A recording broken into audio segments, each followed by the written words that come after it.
Salut les footeux. Bon, je pense que peu importe notre sensibilité football, si on est un minimum amoureux du ballon rond, on peut tous s'accorder à dire que Neymar était un sacré joueur de football et que c'est vraiment dommage de ne pas l'avoir vu atteindre son plein potentiel.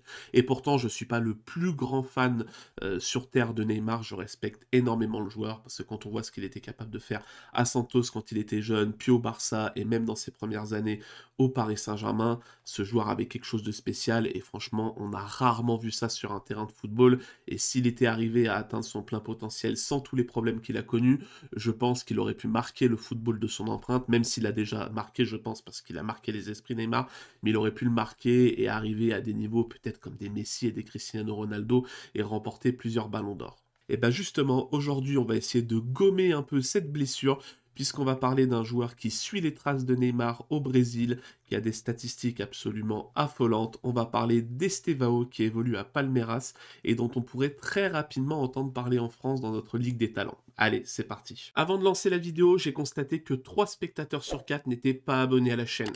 Donc si le contenu te plaît, oublie pas le petit pouce bleu et l'abonnement, ça m'aide énormément pour le référencement. Estevao est un ailier droit gaucher de 17 ans qui évolue à Palmeiras au Brésil. Palmeiras, gros club formateur au Brésil, qui a notamment formé des Gabriel Jesus et plus récemment, parce que vous en avez forcément entendu parler, Hendrik qui est maintenant au Real Madrid. Donc voilà, Estevao, c'est sa première saison professionnelle à 17 ans dans le championnat brésilien. Et comment dire qu'il est rentré, comme on dit, par la grande porte. Saison absolument monstrueuse au Brésil, où il est déjà évalué à 40 millions d'euros, mais on parlera justement de son avenir, parce que lui, pour le coup, son avenir est déjà tout tracé. Mais en tout cas, grosse saison, 44 matchs joués dans la saison, et la saison n'est pas encore finie au Brésil, mais déjà 17 buts, 11 passes décisives, et quand on regarde notre index de performance, il est déjà le meilleur ailier du championnat brésilien, que ce soit dans les stats d'ailier de débordement, d'ailier intérieur, il est vraiment de la tête et des épaules au-dessus de tout le monde. J'ai d'ailleurs réfléchi dans la présentation à vous faire des radars de comparaison entre certains joueurs comme j'ai pu faire dans les autres vidéos, mais franchement quand j'ai regardé au Brésil, je me suis dit en fait il n'y a aucun joueur qui est pertinent pour faire une comparaison avec Estevao parce qu'il est déjà largement au-dessus de tout le monde et en fait toutes les comparaisons seraient limite pas pertinentes parce que c'est des joueurs que vous connaissez pas forcément ou des joueurs qui sont dans la force de l'âge et qui sont plus dans leur prime. Donc ouais, saison absolument monstrueuse pour Estevao au Brésil à seulement 17 ans. Et là où je me permets une petite comparaison avec Neymar, toute proportion gardée évidemment, parce qu'on verra plus tard que j'ai peut-être un peu menti et que les profils des joueurs sont pas vraiment les mêmes, mais c'est en termes de production statistique. Si on revient dans le passé et qu'on revient sur la première saison de Neymar en D1 brésilienne à Santos à l'époque quand il avait 17 ans, il avait joué environ 1600 minutes, il avait inscrit 10 buts et 6 passes décisives, donc des statistiques déjà énormes pour une première saison en professionnel. Et quand on regarde Estevao, première saison en D1 brésilienne à 17 ans, cette fois à Palmeiras, on est à peu près à 1600 minutes jouées, 11 buts et 8 passes décisives, donc il a déjà battu les standards de Neymar, et il faut bien se rendre compte que c'est absolument exceptionnel comme statistique. On parle d'une première saison dans un championnat professionnel qui est quand même assez relevé en Amérique du Sud, parce que le Brésil, il y a des jeunes qui se développent très fort, mais il y a aussi une politique de recrutement, de ramener des joueurs plus à leur prime et dans la force de l'âge qui peuvent apporter de la qualité au championnat. Donc voilà, c'est vraiment exceptionnel ce que réalise Estevao. Et surtout, la saison n'est pas finie. Comme je disais, il reste environ 5-6 matchs au Brésil. Donc il a largement de quoi encore améliorer ses statistiques. Donc voilà, si on prend la première saison d'un Neymar et la première saison d'un Estevao, pour l'instant, Estevao est au-dessus de Neymar. Bien évidemment, ça ne veut pas dire que c'est un meilleur joueur que Neymar, mais c'est quand même assez fort pour être souligné. On enchaîne avec la petite fiche sauce Football Manager parce que je sais que vous adorez ça et c'est là qu'on va voir que oui, j'ai peut-être un peu menti sur la marchandise, mais bon, fallait bien que j'arrive à vous amener sur la vidéo. Les profils de Neymar et d'Estevao sont quand même bien différents. La première raison, c'est qu'Estevao n'a pas la même qualité de dribble que Neymar. Alors vous allez me dire, il n'y a pas beaucoup de joueurs dans le monde qui ont la même qualité de dribble que Neymar, c'est vrai, mais voilà, c'est pas la première qualité d'Estevao. La première qualité d'Estevao, et on l'a vu juste avant avec ses statistiques de buts et de passes décisives, c'est que c'est un incroyable finisseur et il est capable de générer beaucoup de passes décisives pour son équipe. Et il faut se rendre compte qu'avoir cette qualité à 17 ans pour sa première saison professionnelle, c'est absolument exceptionnel. Donc c'est ces deux gros points forts et c'est là qu'on voit d'ailleurs que Neymar était absolument exceptionnel à son époque parce qu'il avait déjà une qualité qualité de dribble monstrueuse. On pouvait faire des compiles d'une heure sur Neymar à Santos qui humiliait des adversaires. Mais en plus de ça, il avait la qualité de finition et il générait des passes décisives. Donc à l'époque, Neymar était ultra complet. Là où Estevao, il y a peut-être une petite lacune pour l'instant dans tout ce qui est création par le dribble, élimination de l'adversaire. C'est des domaines dans lesquels il va devoir bosser à l'avenir. Mais je trouve que pour un ailier de 17 ans, c'est beaucoup plus facile de bosser dans l'élimination en un contre un que de bosser la finition, ce genre de choses. Le nombre de joueurs qu'on voit avoir des problèmes à la finition et qui traînent ça un peu comme un boulet pendant 5-6 ans jusqu'à 22-23 ans et sur lesquels bah, ça les pénalise sur des potentiels transferts dans des grosses équipes, je trouve qu'avoir ça déjà à 17 ans, c'est quand même un gros plus pour lui. Je vous ai mis aussi le pizzagraph pour que vous vous rendiez compte un peu bah, du niveau des performances d'Estevao sur cette saison. Je pense que le graphique parle de lui-même. Voilà, on est sur un ailier bah, qui est le meilleur ailier du championnat, on l'a déjà dit, monstrueux dans toutes les statistiques. Les deux petites statistiques où il est en dessous de la moyenne, c'est les fautes subies, ce qui corrobore un peu le fait que ce soit pas le meilleur dribbleur du monde en un contre un, et les actions défensives. Mais voilà, dans la globalité, pour une première saison en professionnel au Brésil, bah, c'est stratosphérique comme statistique. Pour moi, sa plus grosse qualité, c'est qu'il possède une frappe de mammouth. Je vous mets une compilation de certains de ses buts à l'écran. Vous allez voir que du pied gauche, il est capable d'envoyer des ogives nucléaires. Et je trouve ça hyper intéressant parce que pour un ailier droit qui est gaucher, il est capable de repiquer dans l'axe et d'envoyer des missiles nucléaires. C'est franchement très impressionnant pour un joueur de 17 ans.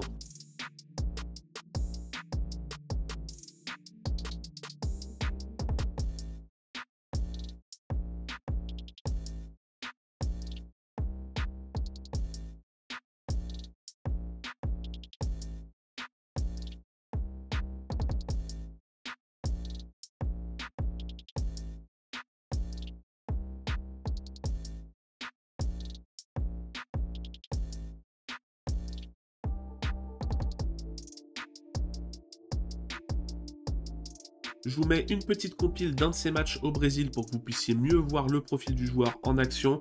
Pour moi, il y a deux choses qui sont impressionnantes. La première, c'est qu'il est quand même pas mal ambidextre. Il est capable de rentrer à l'intérieur sur son pied gauche pour envoyer les frappes de mammouth qu'on a vu auparavant. Mais il est aussi capable de déborder pour trouver un coéquipier au centre. Et ça, c'est quand même assez intéressant pour un ailier de pouvoir avoir cette incertitude que tu mets au défenseur. Est-ce qu'il va repiquer pour envoyer une frappe hallucinante ou est-ce qu'il va déborder pour trouver un coéquipier? Quand tu es défenseur, c'est beaucoup plus difficile à gérer que quand tu joues face à un ailier où tu sais qu'il va repiquer, où tu sais qu'il va déborder parce qu'il a qu'un pied. Et ensuite, vous allez voir que c'est quand même un joueur très agile. Alors, c'est pas le meilleur dribbleur du monde. Par contre, niveau agilité, contrôle du ballon dans les petits espaces, c'est très fort. Il peut se faufiler un peu de partout et c'est vraiment un point fort hyper intéressant pour ce profil de joueur.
Comme vous le savez, une fois qu'on a dressé un peu le portrait du joueur, j'aime bien parler de la suite et de ce qui peut attendre chaque joueur. Bon, bah pour le coup, Estevao, le destin est déjà tout tracé, puisqu'il fait partie des nombreux jeunes sur lesquels Bluco et Chelsea a mis son grappin, puisqu'il a été déjà recruté pour 34 millions d'euros, plus des bonus qui peuvent s'élever jusqu'à 20 millions d'euros, si je dis pas de bêtises. Les sommes de transfert, c'est toujours compliqué parce qu'il y a plusieurs sources, mais voilà, c'est déjà une somme énormissime. Donc il finit la saison à Palmeiras avant de rejoindre Chelsea, avec d'ailleurs plusieurs jeunes comme Kendry Paez de l'Independiente del Valle pardon, en Équateur. Voilà, le projet Bluco de recruter les meilleurs profils jeunes d'Amérique du Sud est en train de se mettre en place.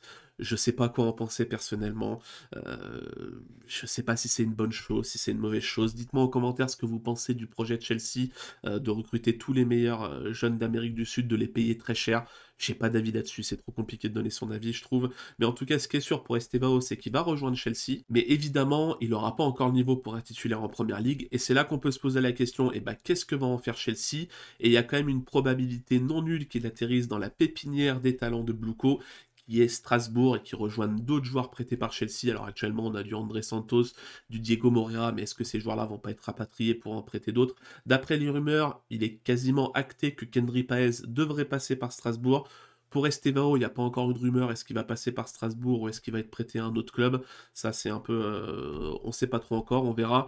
Mais en tout cas, ce qui est sûr, c'est que Strasbourg va accueillir des joueurs de Chelsea, et un joueur comme Estevao, bah, ce serait pas mal pour lui de se développer en Ligue 1, dans un club qui a beaucoup moins de pression que Chelsea, dans lequel il pourra se développer calmement, avec un entraîneur, Liam Rosenior, qui a quand même une façon de jouer qui est attrayante, qui va le mettre en valeur.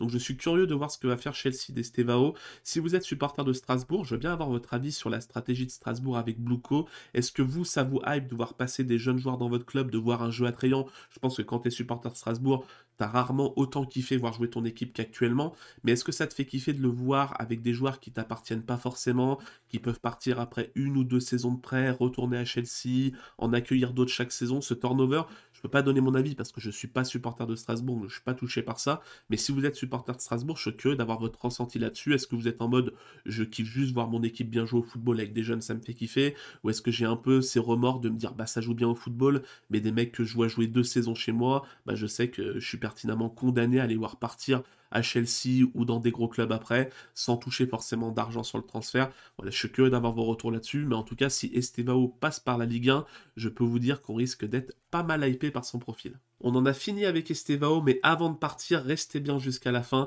puisque je veux me faire pardonner. Voilà, je vous ai parlé du successeur de Neymar, mais en vrai, Estevao n'a pas le même profil fantasque que Neymar. Donc si ça vous a déçu, je me fais pardonner, puisque je vais vous proposer une petite compilation. Je vous propose du rap, une petite compilation d'Isaac, un jeune joueur de 17 ans qui évolue dans l'équipe de jeunes à Fluminense, toujours au Brésil, donc qui est bien moins installé qu'Estevao et joue pas encore en pro. Mais lui, pour le coup, dans la façon de jouer, dans les mimiques, dans la façon de manier le ballon, il y a clairement un peu de Neymar en lui. Donc voilà, si vous étiez là pour trouver le vrai successeur par le profil de Neymar, ou que vous êtes un vrai fan inconditionnel de Neymar et que vous cherchez depuis le temps un joueur qui pourrait vous rappeler un peu la star brésilienne, et ben voilà, je vous mets une petite compilation d'Isaac réalisée par Natsuo. Je pense que ça va vous faire kiffer, et au moins vous aurez un joueur sur lequel suivre. Alors attention, hein, je précise, il n'y a aucune garantie, on parle d'un jeune de 17 ans qui joue en équipe de jeunes au Brésil, c'est possible qu'il floppe ou c'est possible qu'il devienne un crack, mais voilà, on est là aussi pour découvrir des joueurs, pour se faire kiffer, donc voilà la petite compilation sur Isaac.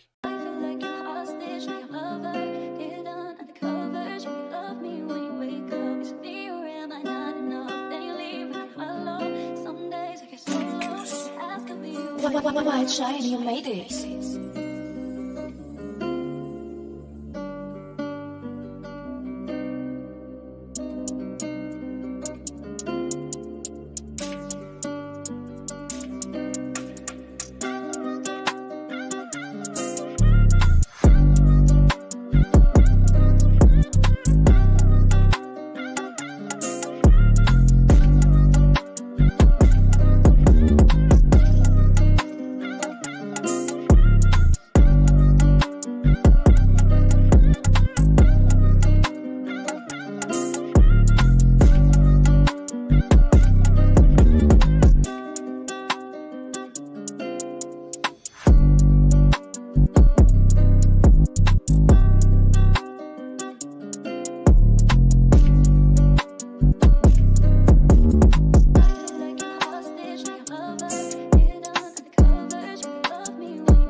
Merci beaucoup d'avoir suivi cette vidéo. N'oubliez pas le petit like, l'abonnement et le pouce bleu si vous avez kiffé. Et puis nous, on se donne rendez-vous dans une prochaine vidéo.